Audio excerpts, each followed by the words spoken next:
So this is the game Mythic so far. I've got a tutorial area built out where you have these floating platforms that teach you different gameplay mechanics. The first platform incorporates mechanics for barehanded combat and for item pickup for health potions and magic potions. The next platform gets into more of a weapon combat mechanic setup. So you pick up a weapon and start decimating enemies all around you. Then you dive for shelter in the Forge Cave. Once you enter the cave system collapses behind you.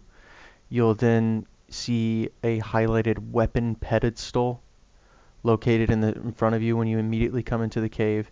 When you fit your weapon into the pedestal for the first time, it turns the cave on, and there are 3 different areas of the cave. The respawn pit. So the respawn pit is where the player will respawn into the world. If the player dies in game, they will respawn back at their cave via the respawn pit. They'll be able to go back into the cave and edit their loadout of what weapons they have available for them to choose from the weapon pedestal in the center of the room. This will have a pop-up widget where the player will be able to place whichever weapons they've been customizing onto their character, as well as later on for equipment and gear. Items as well will be placed in this edit loadout screen. The forge area here is where the player will craft soul gems from their soul well. The soul gems are actually all located in the same blueprint to make it easier to access and locate each of them, but can be edited later on if needs be. These soul gems are what will augment the player's abilities and physically alter the weapons themselves, adding different cosmetics and effects. The soul well itself is where the players will deposit the souls of their vanquished enemies. The soul well will act as a counter system that will keep track of how many souls are collected, as well as the quality of the souls later on. When they get into editing their weapon, they'll do so at the forge table here, whether it be their primary, secondary, support, or defensive weapons or items. They'll do all their crafting and selections from here. I've got a reference anchor in this level as well. This anvil that you see is actually a reference to this whole other content pack from the Unreal Engine marketplace. It's actually this crafting station where you can go in and generate any kind of manner of variations of swords. They ideally have everything set up here to also add in your own weapon types and material presets into this system as well to integrate more artwork or assets as you see fit. This is ideal for the concept of the crafting table back in the forge. I wanted to have this placeholder here as a reference more than anything, so I can go back and try to deconstruct this and get it implemented and working in the game. When you have everything selected with your weapon in this crafting station, you can actually generate it as a physical object in the game space. And all that's really needed at that point is the interaction systems around the weapons itself. Now getting into the next and final station or area of the forge. The gateway area is where there is this level summoning crystal. Again, it pops up a widget and you can set the conditions of your level. As you do so, you can have this 3D widget pop up from the level crystal, and you can set things such as size, difficulty, and spawn rate. And then once you have all the conditions set, you can open the portal, and as your character runs up, they actually get locked down and start walking up to the portal.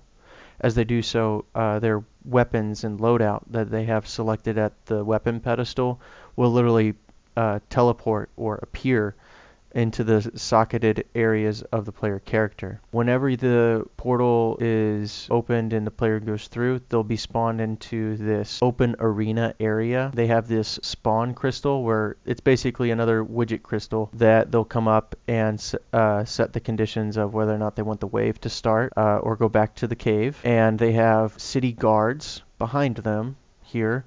The guards themselves are also rigged and animated with dozens of animations for sword and shield combat as well as barehanded combat. So this way they can take on both the player or the skeleton enemies as the conditions meet the gameplay. When the player starts out, they'll have the choice of either attacking the city guard or these skeletons I have set up.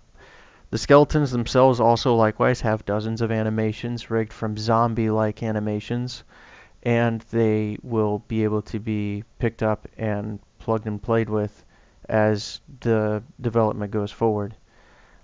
When the player is set with all of the souls they've collected, they can go back to the cave, deposit them, and they have a new gemstone to socket into their weapon. And the player character itself I actually have organized pretty well with dozens of animations. A lot of these motion capture animation packs I got from the Unreal Engine Marketplace and have rebound to the skeleton of the player character. Everything from barehanded combat to first-person perspective animations as well. Depending on which route we wanted to go as a team later on, whether it be first-person or third-person gameplay, maybe a blend of both. But these animations that I have are for more or less a variety of selection later on when I get the chance to really get in and work with others in regards to setting up the animation blueprints and the functionality. Now with the player character specifically, I did bind the eyes, mouth, and eyebrow of the characters separately and on each of their own bones, so that way they can be manipulated and animated as we see fit and as needed. So this way they're also bound to the socket inside of the bone hierarchy of the player character itself. So the face is more or less kind of just following along with the rest of the model and can be, again, animated or keyed with animations as needed for any number of reasons for game development.